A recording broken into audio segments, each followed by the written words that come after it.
Welcome students. This video is to help you in revising the lesson Silk Road from your Hornbill book and this is written by Nick Middleton. तो हम इस video में फटाफट revise करेंगे और जानेंगे कि ये लेसन किस बारे में है और किस तरह के इंपॉर्टेंट क्वेश्चंस इससे आ सकते हैं हमारे टर्म 2 एग्जाम में। तो हम शुरू करते हैं सबसे पहले समरी के साथ। Silk Road by Nick Middleton is about his journey to Mount Kailash. Nick Middleton, the narrator of the story, he was going to Mount Kailash and this whole lesson is about his journey. What type of situations he came across during the course of his journey. This lesson is all about that. What type of landscape was there, how he was in problem, how he was being helped by the people. Everything is there in this. Nick the narrator was heading towards Mount Kailash to complete the Kora. वो एक कोरा complete करने जा रहे थे. Kora is a type of journey done by Buddhist people. It's a type of religious journey. Kora is a type of pilgrimage and meditative practice followed in the Tibetan Buddhist tradition. And to complete that, the narrator was going. He wanted to have an experience of this. When Nick was leaving Ravu एक place है, the first stop. When Nick was leaving that place, Lamo gifted him a long-sleeved sheepskin coat as a parting present. A girl named Lamo, she gave him a long-sleeved sheepskin coat, which was very common in that area. People wore it commonly, and it was given to him as a parting gift. एक gift की तरह दिया.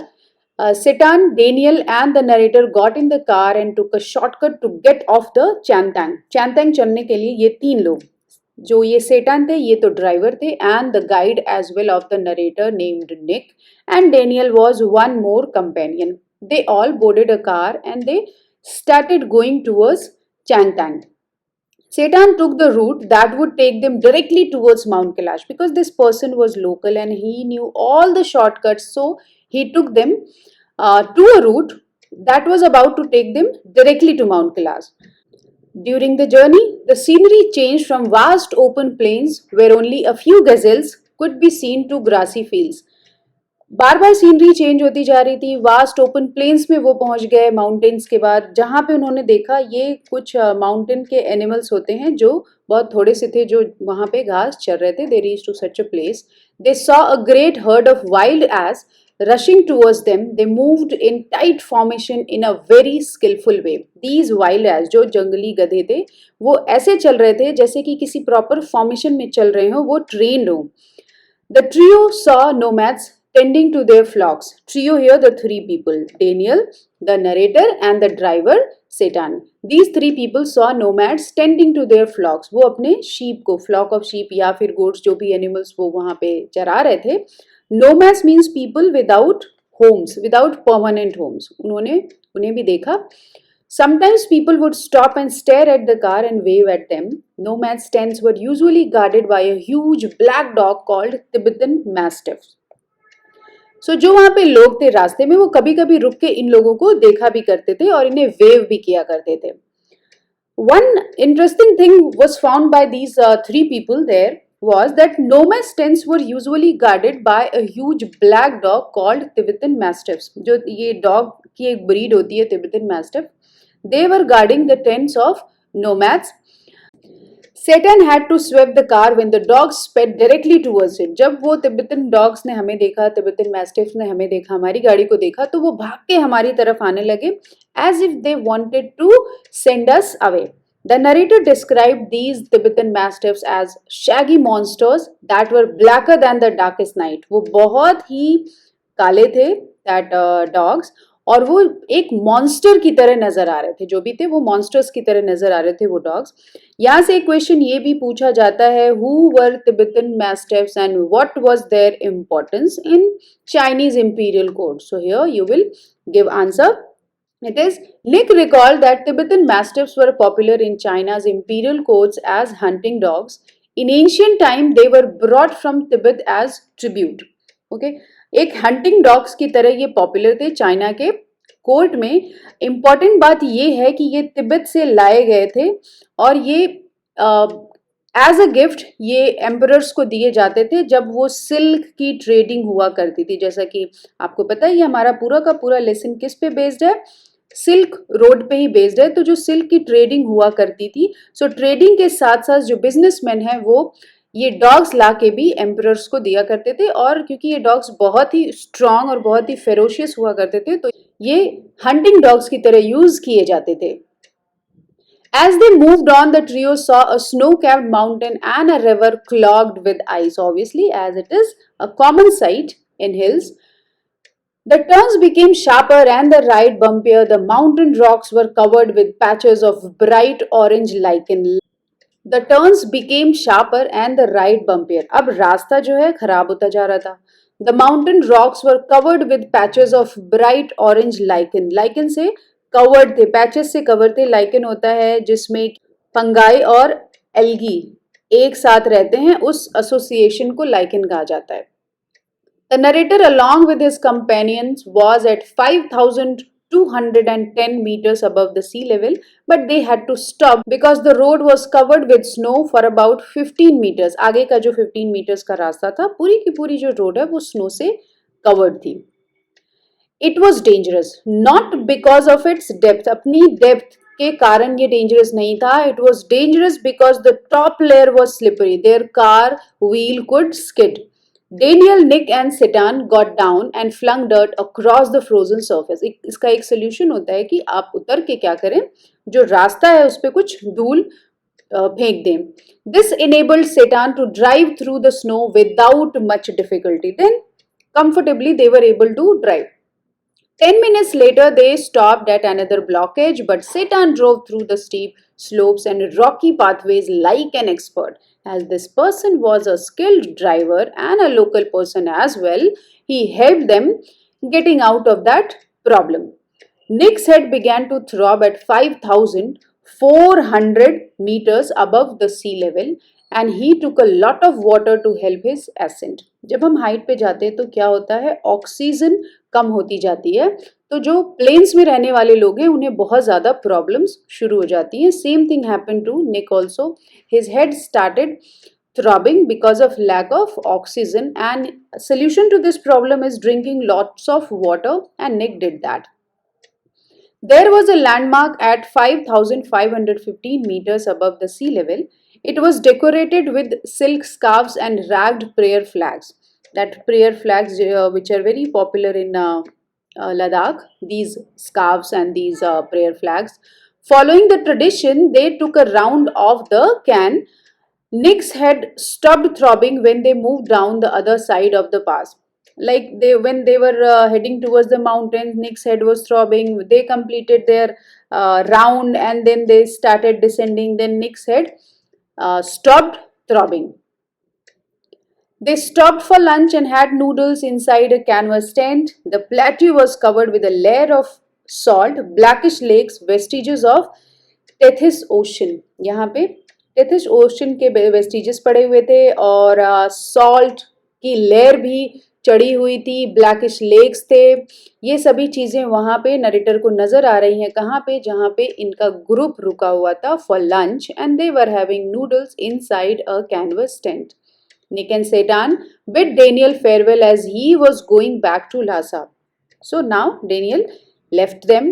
Setan and Nick reached a small town named Hor. It was grim, miserable place. फिर ये दोनों लोग एक town में पहुंचते हैं जिसका नाम है होर. ये बहुत ही मिजरेबल और सैड सा प्लेस है अकॉर्डिंग टू द नरेटर. एक क्वेश्चन यहाँ से ये पूछा जाता है, why does the narrator called होर grim and miserable place? So answer to this will be that there was no vegetation in sight and the whole town was covered with dust and rocks. Hor was located on the shore of Lake Mansarovar, Tibet's holiest river. आपने ये नाम सुना होगा, कैलाश मानसरोवर की यात्रा भी होती है. और ये क्या है मानसरोवर? ये तिब्बत की सबसे पवित्र नदी मानी जाती है. ये जो टाउन है होर का, ये इसी के किनारे बसा हुआ है. Then also the narrator is calling it grim and miserable. Why? Because there were no plants at all, no vegetation at all. According to Hindu and Buddhist cosmology, Mansarovar is the source of 4 great Indian rivers. और वो कौन कौन से rivers हैं? Indus, Ganges, Satluj and the Brahmaputra. According to Hindu and Buddhist cosmology, ये जो चारों rivers हैं ये मानसरोवर से ही निकलती हैं. Except for the Satluj River, all the other rivers rise from Mount Kailash. The narrator had tea at the only cafe at Hor, except Satluj. जो बाकी की rivers mentioned है वो सभी Mount Kailash से ही निकलती हैं. इकलौता जो वहाँ का कैफे था होर का, वहाँ पे नरेटर ने चाय P. It was badly constructed and had 3 broken windows. What? Here we are talking about the cafe. As they moved towards Mount Kailash, Nick noted a stark contrast between his experience and the accounts he had read about experiences of the earlier travels. What happens when people go on traveling, when they go to travel to certain place, what they do, they read a lot of literature about that place, and Nick also had done. Sometimes we read it online, sometimes we buy books and read about the particular place where we are going. Nick also had done, but when he reached to this place in person, then he found stark contrast, means बहुत ही ज़्यादा difference पाया उन्होंने, जो उन्होंने पढ़ा था और जो वो देख रहे थे यहाँ पे उन दोनों के बीच में. जो पहले के travelers आके गए थे, earlier travelers, इंफॉर्मेशन जो वो दे के गए थे, निक को उनकी इंफॉर्मेशन अलग लग रही थी, कॉन्ट्रास्टिंग लग रही थी. अब what type of information he is talking about? Ikai Kawaguchi, a Japanese monk who visited in 1900, burst into tears because he was moved by the sanctity of the lake. इकाई Kawaguchi जो Japanese monk है, वो जब 1900 में visit करने आए थे और उन्होंने इस लेक को देखा तो tears, he was bursting into tears. उनके आंखों में आंसू आ गए just because of sanctity of this lake. The river had the same effect on Sven Hedin also. One more person had the same effect. However, Nick did not feel any such type of experience. Nick को कुछ भी ऐसा यहाँ पे feel नहीं हुआ जैसा कि उन्होंने बुक्स में पढ़ा था, जो कि पहले के ट्रैवलर्स ने बताया था. Nick and Satan stayed at a guest house in Darchin. The narrator had trouble breathing as they were 4,760 meters above the sea level. Nick was drifting off to sleep, but suddenly he woke up because his chest felt heavy. He sat up. It's very common when we are full of cough in our chest, we find it very difficult to sleep. So Nick sat up. This gave him instant relief. When he tried to sleep again, he felt the same thing. Instant relief he got when he sat up, but again he had same problem because he was not able to sleep. He wasn't gasping for breath like before. Instead, this time a voice inside him told him that if he slept, he might never wake up again. और उनको इतनी ज़्यादा problem हो रही थी, he thought that he is going to die. If he'll try to sleep, obviously he'll be not able to wake up again. Satan took him to a doctor at the Darchin Medical College. This question also is asked, that where he was taken. So you will answer this, that Satan took Nick to a doctor at the Darchin Medical College. The doctor looked like any other Tibetan with a thick pullover and a woolly hat. What Nick was expecting कि कोई doctor, हम medical college जा रहे हैं तो doctor must be wearing apron, he must be having stethoscope around his neck, but nothing like this was found there. Doctor was looking like any other Tibetan with a thick pullover. People, the type of pullovers, sweaters people wear there, same doctor also was wearing, and a woolly hat as well. He neither had any medical equipment nor wore a white coat. The cause of Nick's illness was found to be cold and altitude, height and cold. This was the reason of his problem. Nick completed the course given by the doctor, and it was a course of Tibetan medicine, and he had to take them after breakfast, lunch and dinner 3 times a day. When he got better, Satan left for Lhasa because he cared about his business. The driver came to know that Nick wanted to stay at that place for longer time, so he thought it better for his business to leave. तो driver ने क्या किया, सेटान ने क्या किया, narrator को वहां पे छोड़ दिया दार्चिन में और खुद वहां से चला गया, maybe for other customers. As a Buddhist, it did not matter to Satan if Nick would have died.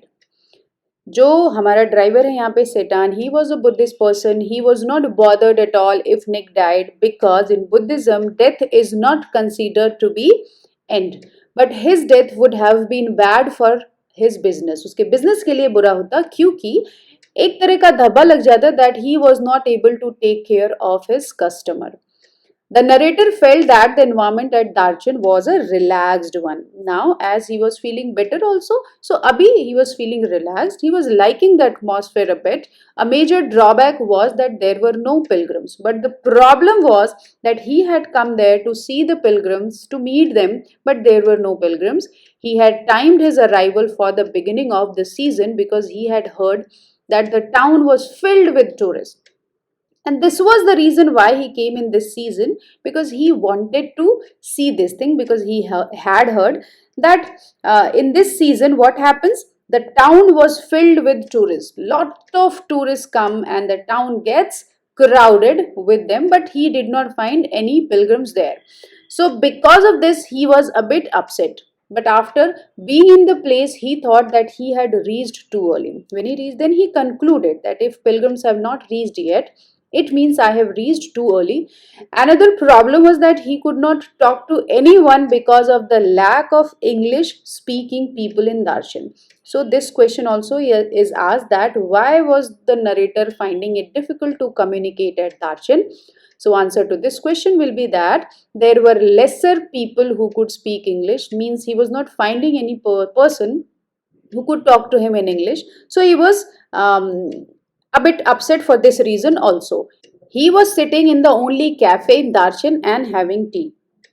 One day he was sitting in the cafe in Darshan, the only cafe which Darshan had, and he was having tea. The walls and the ceiling of the cafe were covered with multicolored plastic that was made into shopping bags and sold over China and in many European and Asian countries. वो जो cafe था वो पूरा plastic से covered था, उसकी wall भी और उसकी सीलिंग भी. He met Norbu in the cafe where the narrator was having tea. Norbu was a Tibetan, वो एक Tibetan थे. कौन? Norbu, who worked in Beijing at the Chinese Academy of Social Sciences in the Institute of Ethnic Literature. एक institute है ethnic literature का. Norbu worked there and this institute is situated in Beijing. This question also is asked that who was Norbu, where did the narrator meet him? So now you know the answer. He had been writing academic papers about Kailash Kora and its importance in various works of Buddhist literature, but had never done the Kora himself. As this person named Norbu, he was writing an academic paper on this Kora thing and he himself had not done it. So he wanted to do it himself so that he could write better academic papers. जब हम कोई experience खुद से करते हैं तो हम उसके बारे में और ज़्यादा अच्छे से लिख सकते हैं और एक्सप्लेन कर सकते हैं. तो सेम थिंग नोरबू यहाँ पे करने आए थे and it was very good for the narrator because Norbu could speak in English and he himself had come to the narrator and had approached him to start the communication.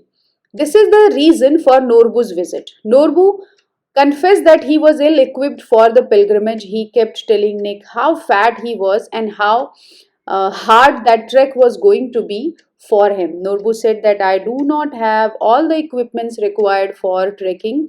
जो कि pilgrimage में चाहिए होता है, जो इक्विपमेंट्स जो भी चाहिए होते, नोरबू के पास सारे नहीं थे.